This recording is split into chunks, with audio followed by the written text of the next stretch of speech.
Hey there, everybody. Welcome back to another episode of the Build Your Copywriting Business podcast. Hello, Kate. Hello. Hello. And hello to our guest, to James Schlesinger. He is a copywriter, a CCA student, and has a lot to share with us. So we're very excited to talk with him today. Hey, James.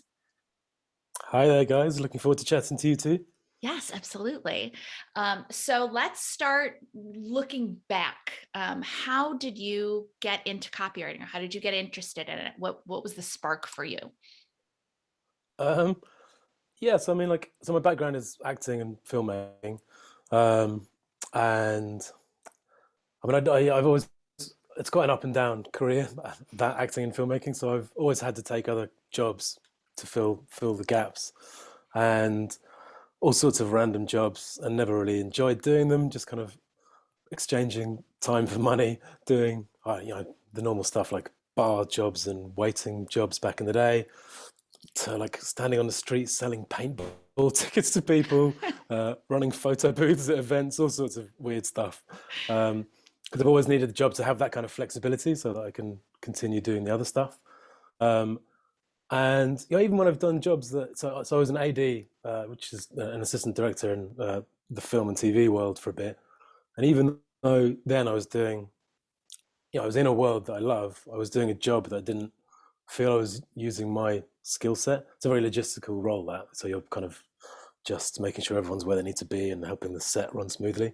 And so I was kind of standing around, not being creative in any way, and didn't really enjoy it. And it's like super long hours. You're like up at 5 a.m, finish work at 7, get home about 8, go to bed, get up and do it all again. And so, that didn't last that long. And anyway, so I've always had these kind of random jobs. And in 2018, I became a dad. And obviously my focus shifted a little bit, and I had to sort of try and find something with a bit more stability. And again, because I wanted to try and find something using my skill set a bit, so I wasn't just again exchanging time for money. So the first thing I looked into was teaching film. So I was looking at teaching film at film schools or unis, and I just quickly realized that wasn't really for me. I don't think I'd be a great teacher. And what really made me realize that was an interview I had at a film school, which just went terribly. I realized that what they were more interested in than my ideas on film was like knowing about education. And they asked me what my thoughts on that were, and I was just drew a complete blank. And you could see them all like crossing their little sheets of paper. So that was the end of that little journey. And then what did I do after that? Getting my life story here. Then I was trying to set up a production company with a friend of mine, to do like kind of branded content, which it's actually not that far from what I'm doing now. Although I would have been doing it without any copywriting knowledge, so it wouldn't have been so good. And the pandemic hit, and that kind of put a pay to that project. And I mean, so during the pandemic, the beginning of the pandemic, when I thought it would only be a few months until it was all over and things would be back to normal, I kind of went down to the countryside to live with my mum and got away from it all, and was writing a screenplay. And then it became quite clear pretty quickly that it was going to go on forever. And so I got back to London and was kind of freaking out about what I was going to do, because I was working in events and acting, and both of those things were pretty much dead. And whilst I was panicking, a little fairy godmother popped into my Facebook feed in the form of Nikki, and a Facebook ad. And no idea what possessed me to click on a Facebook ad, but I did. And the good copywriting. I was going to say, everything about it seemed like it was kind of targeted somehow. It just felt right for me. I remember just watching. I can't remember exactly what was in the ads, but I just remember it just felt perfect for me. I guess things that hit home most were about using my skill set to earn a living, doing work that you enjoy and being valued for it. I think those are kind of the key things. And then obviously the flexibility of being able to work from anywhere. That was the main thing. I mean, yeah, those are the main things. And I just wish I'd known 10 or 15 years earlier. Where were your ads then, Nikki? I'm so not helpful. But yeah, I mean, I guess the flexibility thing was kind of put to the test pretty early on, because my wife's Brazilian, so we went out to Brazil, and we were meant to go for a couple of months, but then Brazil was put on the red list and we couldn't get back into the UK, or we could have done, but we'd have had to spend a lot of money to stay in a hotel room with a toddler for 2 weeks. And so, yeah, we decided to stay in a tropical paradise and live there for 6 months. Yeah. And yeah, that's where I set up the business. So that's where I kind of, I don't think I've answered your question, because you asked what was the spark for copywriting. I guess the advert was the spark for it. Because yeah, I mean, before that, I didn't really I mean, I knew of copywriting, but in my head, it was always something that was done in big advertising agencies. Mm-hmm. And, Mad Men is one of my favorite TV shows. So, I never imagined myself as Peggy. So, yeah, I never knew it was a career that I could do flexibly. Mm-hmm. Yeah. Mm-hmm. Yeah, that makes a lot of sense. And it's helpful to hear all of the different elements that have been a part of your background. I mean, obviously film is the main element, but you've had a lot of different experience. Do you, in a lot of different roles and a lot of different, you've been out in the world. Do you think that has helped your I'm old, copywriting? is that You're old. Yes. It's very clear that you are decrepit. How do you think that has informed your copywriting? I mean, yeah, with acting and filmmaking, obviously they're both creative careers, so that side of things, yeah, definitely helps. So with filmmaking, it's such a collaborative art form, so I'm very used to collaborating with other people, and obviously you've got to do that with your clients as a copywriter. I mean, it's slightly different in a way, because the client, you're serving the client as a copywriter, whereas with filmmaking, it's more collaborative. Like, you can, if the client says something, you kind of have to do what they say. Whereas if someone else in filmmaking, it's a bit of to and fro, I guess. Obviously, as well, I guess acting, very used to getting no's, hearing rejection. So that is something that you build up over time. And so for me, sending out pitches and stuff like that is not an issue. I'm used to that. It's fine. It's kind of water off a duck's back. What else? I mean, yeah, jobs outside of it's a similar kind of thing, I guess, but jobs outside of acting and filmmaking. When I was standing on the street selling paintball tickets, obviously that's a numbers game. It's literally just ask as many people as you can, and just to get 2 or 3 yeses. So again, that's helped me, I guess, with the pitching as well. And then also with the filmmaking, at film school, one of the things that was kind of hammered home about filmmaking was that filmmaking isn't about telling stories. It's about using stories to take people on an emotional journey, to make them feel something. So, which is so kind of crucial with copywriting as well. You're not just kind of putting words out there. You're trying to make someone feel something, elicit an emotion to try and get them to do something. So that's been quite valuable. Yeah, those are the main things. Yeah, that's very insightful. What have been some of your challenges with setting up your business, with getting started? The rejection, which is, I mean, it's a little bit different. At least when you're sending a pitch, you'll get maybe oh, not right now. You're not selling tickets on the streets, and people are like, oh, leave it alone. So don't talk to me. I would say it's a little bit better, but but what are some of the other challenges that you have had to face or overcome as you've built up your business? I mean, like for me as a creative person, the most difficult thing has been the kind of organizational side of things. I was watching one of the other interviews he did the other day with I think it was with Claire, was Mhm. kind of in awe of how on it and organized she was. And yeah, just made, obviously brought to light how far to the other side I am. If she's like left brain, if that's the right way, I'm definitely more right brain. So yeah, I mean, maybe we should team up. Yeah. I was gonna say, you can hire Claire as your organizational consultant. Yeah. But yeah, that's been the hardest thing, and I think yeah, from the course, in fact, one of the things that you said in that, Nikki, was that if you don't have systems, you don't have a business. That's been a key thing for me. I mean, I've had to set up some systems to be able to do it, and if that wasn't in there, if the course had just been about how to write copy, I'd have been lost at sea, basically, sitting there on a bit of driftwood with my typewriter.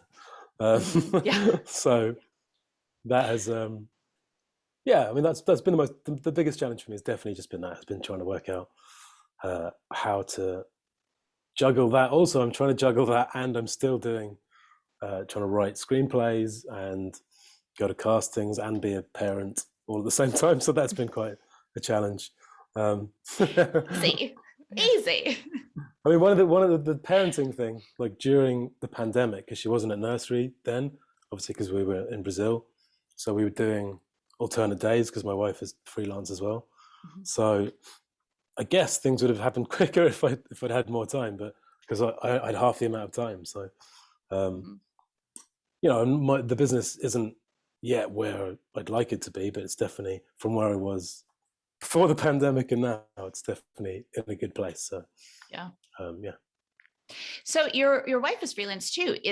Do you think that I guess my question is, a lot of people think of freelancing as this kind of impossible thing. They hear about people doing it, but it seems impossible for themselves. Do you think it was helpful having a model in the house of someone who is a successful freelancer? I guess, and I mean, I guess, yeah. I mean, I guess so. But also, having done that all my life anyway, I'm not That's used true. to. I've never had an office job, so that's another thing that's a bit of a challenge. Is I'm not used to that world really, and even like when chatting to get on calls with clients in big businesses, I find that side of it a bit daunting because I don't really understand that world. It's kind of a bit outside to me. Mhm. But at the same time, I know that they don't need that from me. They need me to be able to write good copy and offer creative input. What was your question? Something about my wife being freelance. Yes, my wife being freelance, I guess helped a bit, yeah, because it also means, whilst in Brazil, for example, we could both do that. And also it means that at some point, if we want to, we could fully embrace a digital nomad life and, I don't know, work from a beach in Bali or something if we wanted to, which is quite a nice option to have, I guess.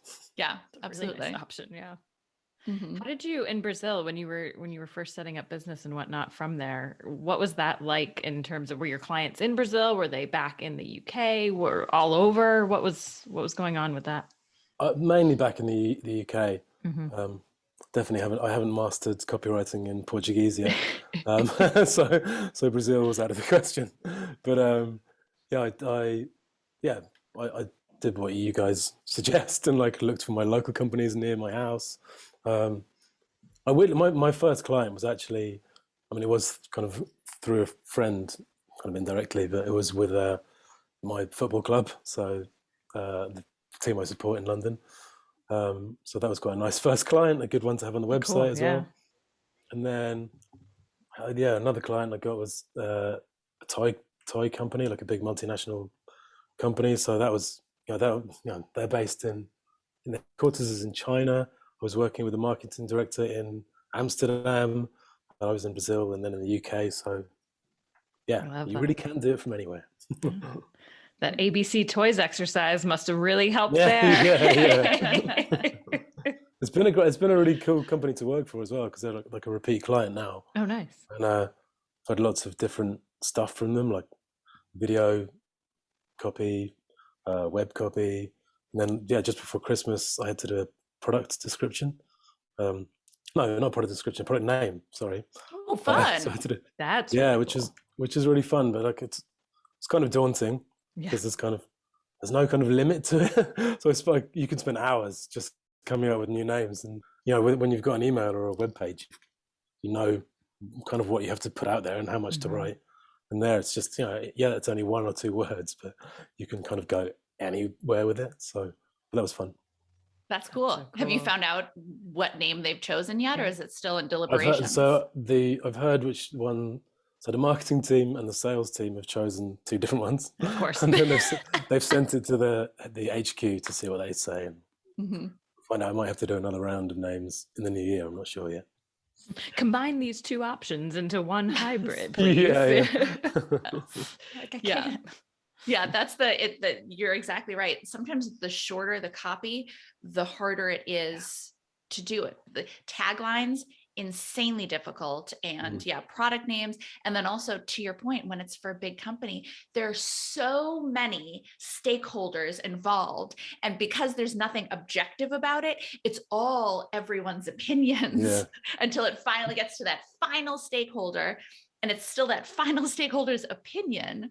But it can be a really fun exercise in just pushing yourself in as many different directions as possible. Like, how many names can you come up with? Well, let's see. It's hard. It's hard to stop though, because you then find yourself like in the shower and like at bed trying to sleep, and you're like names coming to you. Like, because when if you're writing like a web page, that doesn't seem to happen with me, because it's just write some words and get out of the way. But there, you're just constantly trying to come up with a better name.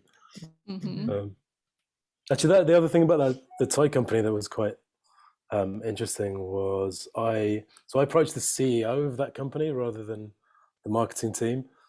Don't know why. But actually, kind of do, because he was all over the website, and it's kind of him talking about what he loves about the brand, and so that's why I approached him, and he then replied saying how he loved my email, found it very funny, and then loved my about page on my website.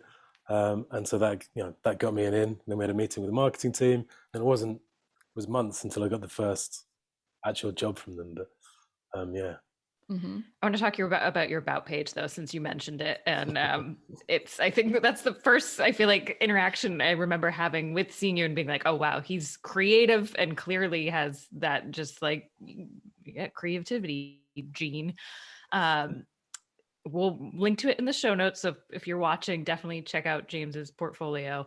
But tell us about that, where that idea came from, and it's so fun. I mean, I just it just came out of my crazy head, I guess. But I just wanted to have fun with it. And the big thing with my whole website was I just didn't want to take it too seriously, because people must be reading these things the whole time, and I must get a bit dull after a while, I guess.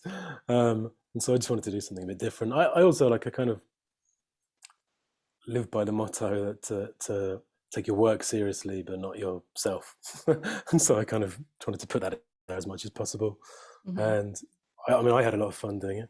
Definitely spent too much time doing it, but on Photoshop and stuff. But yeah, well, and to give people some context, seen it yet, you obviously have the bio for you, but then you also have a series of photos of the members of your quote unquote team, your creative team, your creative director. I think your marketing director's been.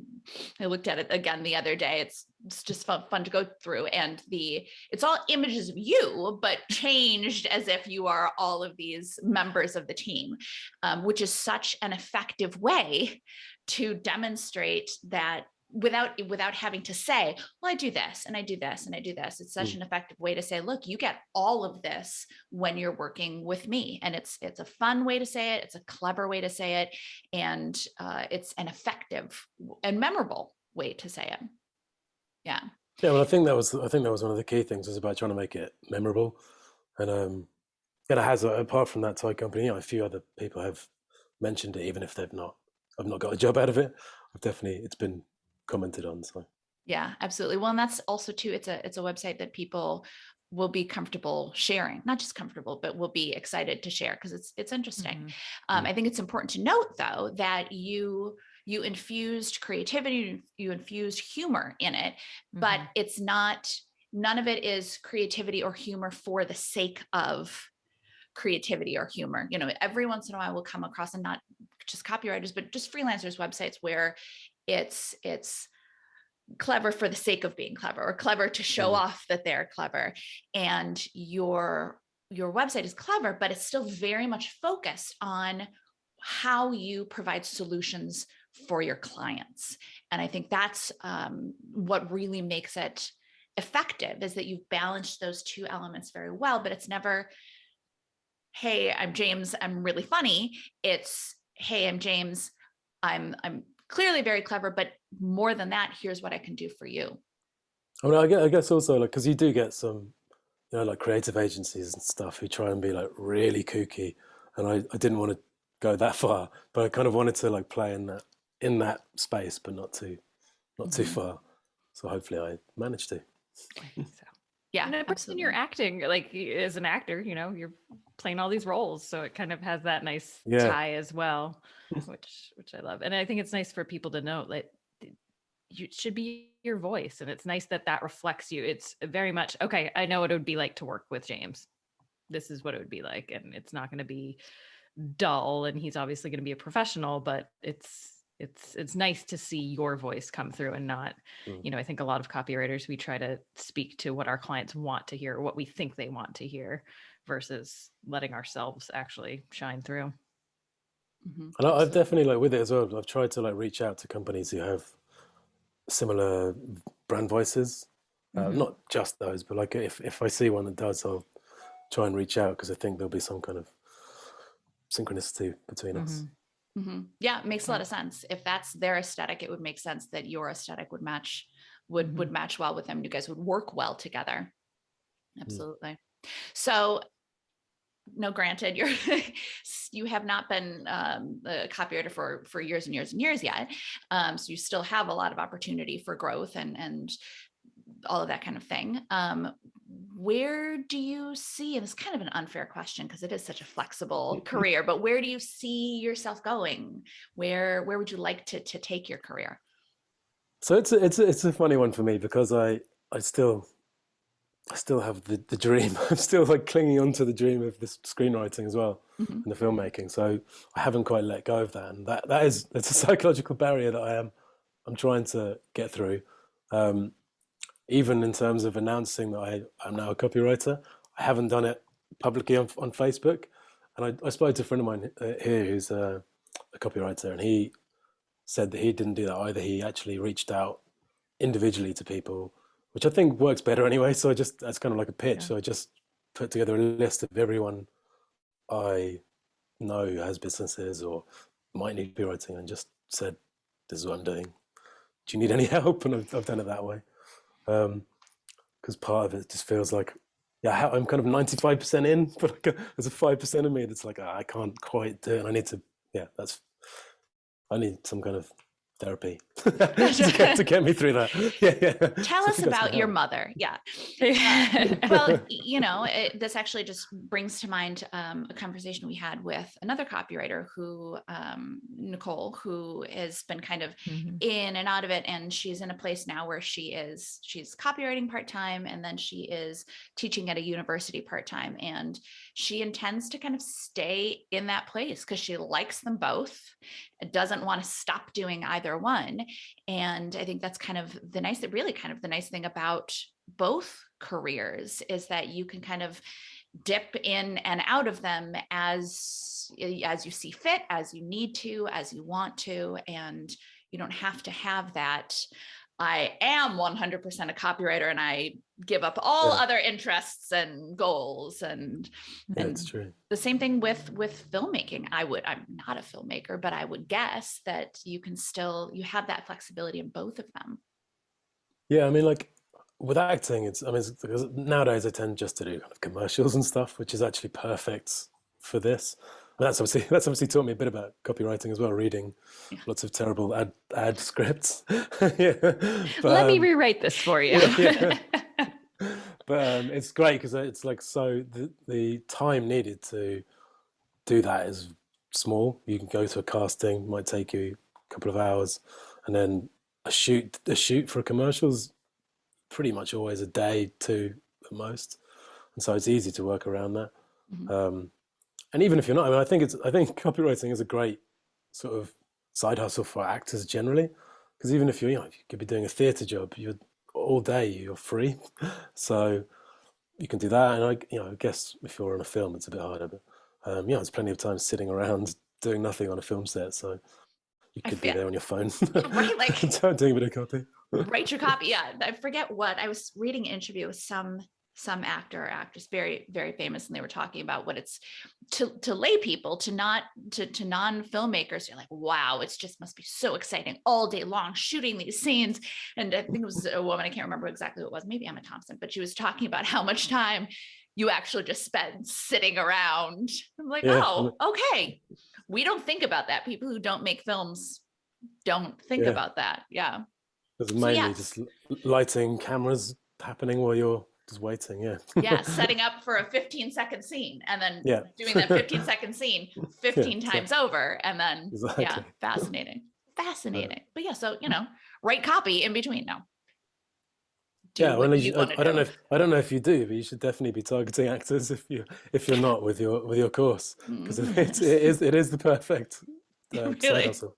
Instead of having to do bar work or any of the crazy jobs I've had to do. Yeah. Well, and actually, I certainly don't want to forget, because we referenced your portfolio site, and I want to make sure that everybody takes a look at it. So what is the URL for your portfolio? It's vibecopy.co.uk. Excellent. And then, so if anybody is listening to this, maybe they have an acting background, maybe they don't, maybe we're going to start really targeting actors and actresses.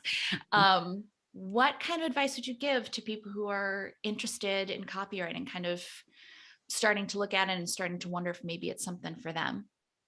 If they're from an acting background? Sure. I mean, I mean, like, just go for it. I mean, the flexibility is perfect. You get to use your creativity still. So, you're not just exchanging time for money. You're actually going out there doing what you're good at, and getting paid for it, paid pretty well for it as well. So, just go for it. That's terrific.